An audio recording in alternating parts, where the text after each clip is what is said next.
Friends, welcome to respected sir. Preposition. আজি মই আপোনালোকক preposition হিকাম preposition বিষয়ে আজি মই ইন্টারেস্টিং এটা কথা কবলৈ গৈ আছো।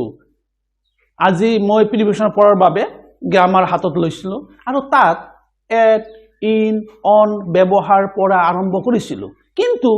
বুজি পোৱাৰ আগতে at ক'ত বহে, on ক'ত বহে, in ক'ত বহে বুজি পোৱাৰ আগতে এক্সাম্পল আহি গ'ল। মই in, at, onৰ ব্যৱহাৰ বুজি নাপালো। মোৰ ডাঙৰ প্ৰবলেম হৈছিল। এই প্ৰবলেম যাতে আপোনালোকৰ নহয় তাৰ বাবে মই এইবোৰৰ atৰ, onৰ, inৰ ব্যৱহাৰ সহজ ভাষাত আপোনালোকক বুজাই দিম। কিছুমান পইণ্টছ দিম যি পইণ্টছে আপোনালোকক চিৰ জীৱনৰ বাবে উপকৃত কৰিব। আপোনালোকে প্ৰিপজিশনৰ ব্যৱহাৰ কেতিয়াও পাহৰি নাযাব। তো ব্লক আজি আমাৰ চেপ্টাৰ আৰম্ভ কৰোঁ।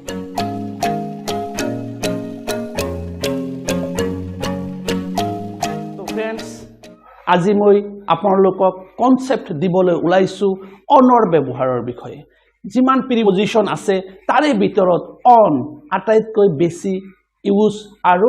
অনৰ মোস্ট ইম্পৰ্টেন্ট আমি জানো। হেয়ে অন ক'ত বহে কিছুমান নিয়ম আছে, কিছুমান ৰুলছ আছে। সেই ৰুলছ আপোনালোকৰ আগত মই উত্থাপন কৰিবলৈ গৈ আছো। আপোনালোকে ৰুলছ বিলাক মনোযোগেৰে চাব। Number 1 rules, if you travel, আপুনি যদি ভ্ৰমণ কৰে এই ঠাইৰ পৰা আন ঠাইলৈ যায়, from one place to another place, through walk or foot, animal back, vehicles pulled by animals. আপুনি এই ঠাইৰ পৰা আন ঠাইলৈ ভ্ৰমণ কৰিছে, খোজকাঢ়ি যাব লগা হৈছে বা খোজকাঢ়ি গৈছে, নাইবা জন্তুৰ পিঠিত উঠি গৈছে, নাইবা জন্তুৰ গাড়ীত উঠি গৈছে, তেন্তে এই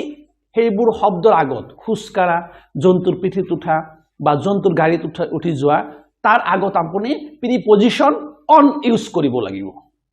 ক্লিয়াৰ হৈছে? এতিয়া এক্সাম্পল চালে আৰু ক্লিয়াৰ হৈ যাব। Example, she always goes to school, তাই সদায় স্কুললৈ যায়। gives foot, foot মানে খোজকাঢ়ি, তাই সদায় খোজকাঢ়ি স্কুললৈ যায়। আমাৰ খোজকাঢ়ি গৈছে, আমি ৰুল শিকিলো যে খোজকাঢ়ি গলে তেন্তে কি হয়, তাৰ আগত কি প্ৰিপজিশন আপুনি অন ইউজ কৰি দিব। ইয়াতে অন হয়। Next example, he has gone nearby town,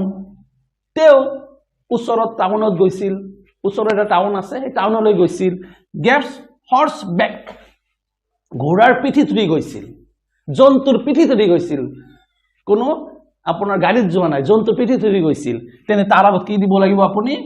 on দিব লাগিব। On. have you ever traveled, gives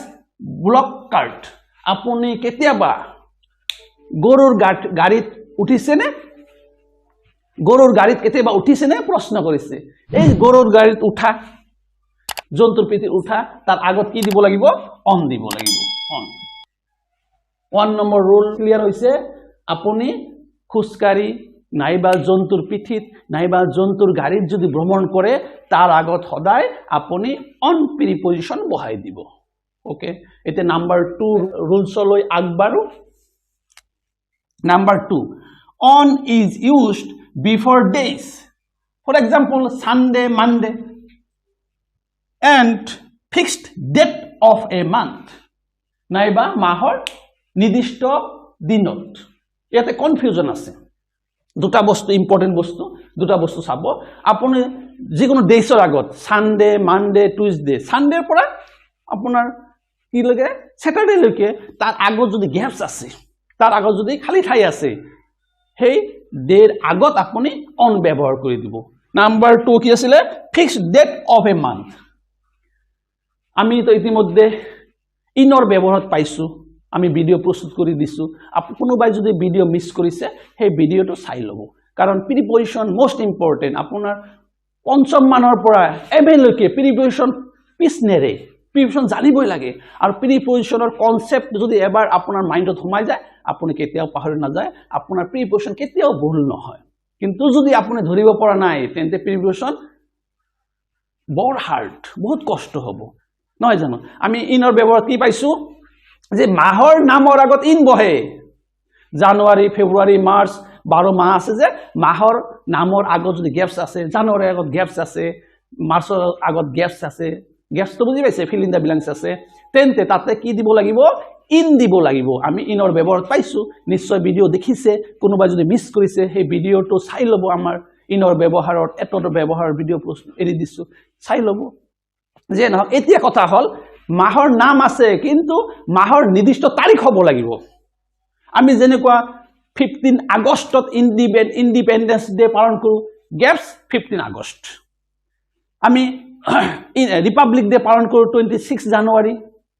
গ্যাপছ 26 জানুৱাৰী এনেকুৱা মাহৰ নিৰ্দিষ্ট তাৰিখ থাকিলে তাতে আপুনি কি দিব লাগিব ইন দিব নোৱাৰে তাৰিখ থাকিলে অন দিব লাগিব কিন্তু তাৰিখ যদি না থাকে অনলি আগষ্ট আছে অনলি ফেব্ৰুৱাৰী আছে তেন্তে কি ইউজ কৰিব ইন ইউজ কৰিব তে এক্সাম্পল চাও এ function will be held gaps Sunday এটা বাৰৰ নাম যিকোনো 7টা বাৰৰ যিকোনো এটা নাম আহক তাৰ আগত আপুনি অন ইউজ কৰি দিব next Gandhiji was born gaps 2nd October এই অক্টোবৰৰ তাৰিখ দিছে 2 অক্টোবৰত মহাত্মা গান্ধীয়ে জন্মগ্ৰহণ কৰিছিল নহয় জানো মহাত্মা গান্ধীৰ জন্ম হৈছিল তেন্তে এই মাহৰ নিৰ্দিষ্ট তাৰিখ তাৰ আগত অন দিবলৈ যদি আপোনাৰ 2nd অক্টোবৰ নাথাকিলেহেঁতেন এইটো নাথাকিলেহেঁতেন তখন তেতিয়া আপুনি কি কৰিব তেতিয়া আপুনি কিন্তু ইন ইউজ কৰি দিব লাগিব ইন তেতিয়া আৰু অন নহয় কিন্তু যদি মাহৰ নিৰ্দিষ্ট তাৰিখ থাকে তেন্তে আপুনি কি ইউজ কৰি দিব অন ইউজ কৰি দিব ক্লিয়াৰ হৈছে এতিয়া আমি 3rd number rule on is used in actual contact and before direction actual contact on অসমত বুজাই দিছো কিবা বস্তু কোনো বস্তু ওপৰত থাকিলে অন বুজায় আৰু সেই বস্তুটো আপুনি টাচ কৰা হ'ব লাগিব যেনেকৈ আপোনাৰ এক্সাম্পল গ্লাছটো টেবুলৰ ওপৰত আছে টেবুলৰ লগত গ্লাছ স্পৰ্শ হৈ আছে টাচ হৈ আছে আৰু এটা বস্তু চাব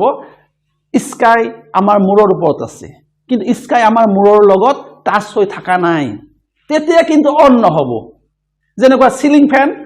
ফ্লোৰৰ ওপৰত আছে মজিয়াৰ ওপৰত সিলিং ফ্যান আছে কিন্তু মজিয়াৰ লগত আপোনাৰ সিলিং ফ্যান টাচ হৈ থকা নাই কোনো বস্তু কিবাৰ ওপৰত থাকিলে কোনো বস্তুৰ ওপৰত থাকিলে সেই দুটা বস্তু স্পৰ্শ হৈ থাকিব লাগিব তে ওপৰত বুজালে স্পৰ্শ হৈ ওপৰত বুজালে তাৰ আগত কি ইউজ কৰিব অন ইউজ কৰিব আৰু কি ইউজ কৰিব বিফৰ ডিৰেকশন আমি জানো ডিৰেকশন 4টা ইষ্ট ওয়েস্ট নৰ্থ সাউথ নহয় জানো সেই ডিৰেকশনৰ সাইডৰ আগত ইষ্টৰ আগত ওয়েস্টৰ আগত অন ইউজ কৰিব এক্সাম্পল লৈ আহো কিপ দা বুক গেপছ দা টেবুল কিতাপটো বা কিতাপখন টেবুলৰ ওপৰত ৰাখা কিতাপৰ টেবুলৰ লগত টাচ হৈ থাকিবই লাগিব উলমিত নাথাকে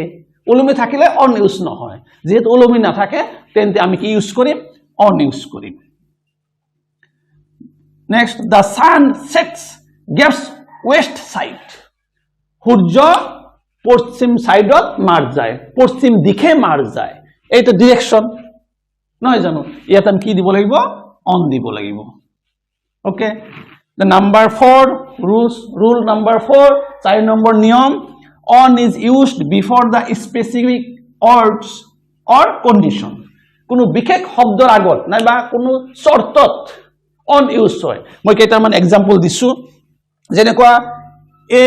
স্পিচ গেভছ দা সাবজেক্ট নিৰ্দিষ্ট সাবজেক্টৰ ওপৰত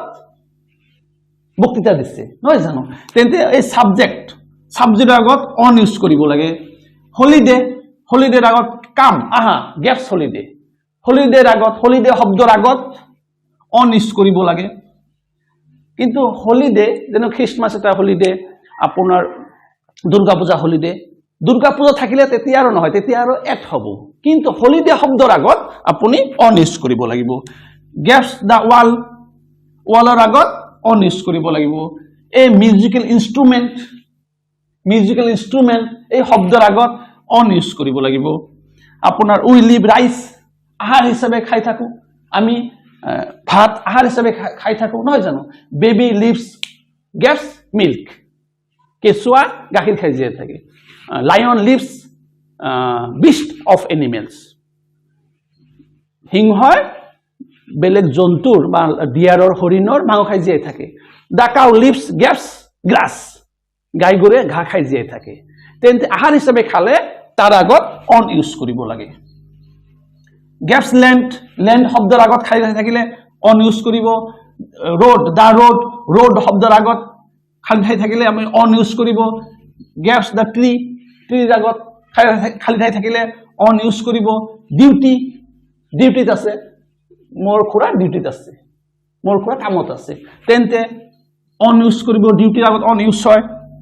টাইমৰ আগত অন ইউজ হয় কিন্তু টাইম 7 AM 7 PM তেতিয়া কিন্তু অন নহব তেতিয়া এট ইউজ হয় আমাৰ ভিডিও নিশ্চয় দেখিছে আপোনালোকে কিন্তু টাইম শব্দৰ আগত টাইম শব্দ থাকিলে তেন্তে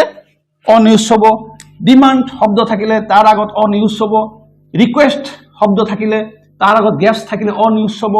both sides শব্দ থাকিলে আৰু তাৰ আগত গেভস থাকিলে অন ইউজ কৰিব ট্ৰেইন তাৰ খালি থাকিলে অন ইউজ কৰিব বুজি পাইছে অন ইউজ আপোনাৰ স্ক্ৰিনশ্বট মাৰিব খুজিলে মাৰি লওক তে অনৰ ব্যৱহাৰ ক্লিয়াৰ হৈছে আপোনালোকৰ ক্লিয়াৰ হৈছে এতিয়া আমি আৰু সৰু এটা ব্যৱহাৰ দিম অভাৰৰ ব্যৱহাৰ অনৰ লগত ৰিলেশ্যন আছে অন মানে ওপৰত অভাৰ মানে ওপৰত এই দুটা ডিফাৰেন্স কি এটা পইণ্ট দিম অভাৰৰ uses of over is used for a point generally higher it does not indicate physical contact অসমীয়া বুজাই দিছো সংস্পৰ্শ হৈ নথকা ওপৰত থকা বুজালে অভাৰ ইউজ হয় তাৰ মানে ওপৰত আছে কিন্তু টাচ হৈ থকা নাই দুটা বস্তুৰ লগত কম্পেয়াৰ কৰিছে দুটা বস্তুৰ কথা কৈছে সেই দুটাৰ বস্তু এটা আনটোৰ ওপৰত আছে কিন্তু টাচ হৈ থকা নাই তেনেকুৱা অৰ্থ প্ৰকাশ কৰিলে অভাৰ বহে যেনেকৈ এক্সাম্পল চালে আৰু ক্লিয়াৰ হ'ব আপোনাৰ দা বাৰ্ডছ আৰ ফ্লাইং গেভস দা হিল পাহাৰৰ ওপৰেৰে চৰাইবোৰ উৰি আছে তে পাহাৰ আৰু চৰাইৰ কথা কোৱা হৈছে এতিয়া পাহাৰ আৰু চৰাইৰ দুটা টাচ হৈ আছে নেকি নহয় টাচ হৈ থকা নাই টাচ হৈ থাকিলে কেনেকৈ উৰিব পাহাৰৰ ওপৰত আছে চৰাই কিন্তু টাচ হৈ থকা নাই সংস্পৰ্শ হৈ থকা নাই সংস্পৰ্শ হৈ নাথাকিলে কি হ'ব অভাৰ কিন্তু সংস্পৰ্শ হৈ থাকিলে টাচ হৈ থাকিলে তেতিয়া কিন্তু অভাৰ নহয় তেতিয়া অন ইউজ হয় আমাৰ এটা বস্তু আন এটা বস্তুৰ ওপৰত আছে টাচ হৈ থকা নাই তেতিয়া অভাৰ আমি ইয়াতে অভাৰ ইউজ কৰিলো দা হাওৰা ব্ৰিজ ইজ গেভস দা হুগলি ৰিভাৰ হাওৰা দলংখন হুগলি নদীৰ ওপৰত আছে নদী আৰু দলং টাচ হৈ আছে নেকি টাচ হৈ নাই কেতিয়াবা আপোনাৰ কনফিউজন হয় যে দা নৰনাৰায়ণ সেতু bridge over the Brahmaputra Naranarayan সেতু ব্ৰহ্মপুত্ৰৰ ওপৰত আছে আপোনাৰ এটা মাইণ্ডত আহে ইয়াৰ পোষ্টটো আছে পোষ্ট নহলে কেনেকৈ আছে দলংখন কিন্তু পোষ্টৰ কথা কোৱা নাই আপোনাৰ দলং কথা কোৱা হৈছে যে দলংটো পোষ্টৰ লগত টাচ হৈছে বেলেগ কথা পোষ্টৰ কথা আহে নাই ইয়াতে আপোনাৰ নৰনাৰায়ণ সেতু আৰু ব্ৰহ্মপুত্ৰ নদী দুটা বস্তুৰ কথা হৈছে এই হেতুটো ব্ৰহ্মপুত্ৰৰ লগত টাচ হৈ থকা নাই পোষ্ট যেনিবা আছে সেইটো বেলেগ কথা তেতিয়া আপুনি অভাৰ ইউজ কৰিব তে আমি ইয়াতে কি ইউজ কৰিম অভাৰ দা স্কাই ইজ গেভস আৱাৰ হেড স্কাই আকাশ আমাৰ মূৰৰ ওপৰত আছে নহয় জানো মূৰৰ লগত আকাশ টাচ হৈ আছে টাচ হৈ থকা নাই সেইকাৰণে আমি কি কৰিম অভাৰ ইউজ কৰিম অভাৰৰ কনচেপ্ট ক্লিয়াৰ হৈছে আপোনাৰ স্ক্ৰিনশ্বট মাৰি লওক তো ফ্ৰেণ্ডছ আপোনালোকে নিশ্চয় জানে মোৰ এটা শায়ৰীৰ কথা মনত পৰিছে as you sow' will you reap যেনে কৰ্ম তেনে ফল আপুনি যে হিচাপে কাম কৰিব সেই হিচাপে আপুনি ফল পাব ভগৱানে প্ৰত্যেক মানুহক মৰম কৰে প্ৰত্যেক মানুহক কোনো মানুহকে ভগৱানে হিংসা নকৰে কিন্তু আপুনি যি কৰ্ম কৰিব কৰ্মৰ ফল ভগৱানে দিবই আপুনি সৎ ৰাস্তাত শুদ্ধ পথত থাকি পেলাই আপুনি কৰ্ম কৰক নিশ্চয় সাকসেস হ'ব আৰু আপোনাৰ টেট এক্সাম দিয়াৰ কাৰণে নিশ্চয় কষ্ট কৰি আছে নহয় জানো কষ্ট কৰক ভগৱানৰ ওপৰত ভৰসা ৰাখক নিজৰ কনফিডেন্ট ৰাখক সাকসেস হ'ব পাৰিব তে কিবা ডাউট থাকিলে কমেন্ট দিব কোনোবাই যদি এতিয়ালৈকে সাবস্ক্ৰাইব কৰা নাই সাবস্ক্ৰাইব কৰিব আৰু সাবস্ক্ৰাইব কৰিছে থ্যাংক ইউ ফ্ৰেণ্ডলৈ শ্বেয়াৰ কৰিব যাতে হিতে উপকৃত হয় আজিৰ কাৰণে বাই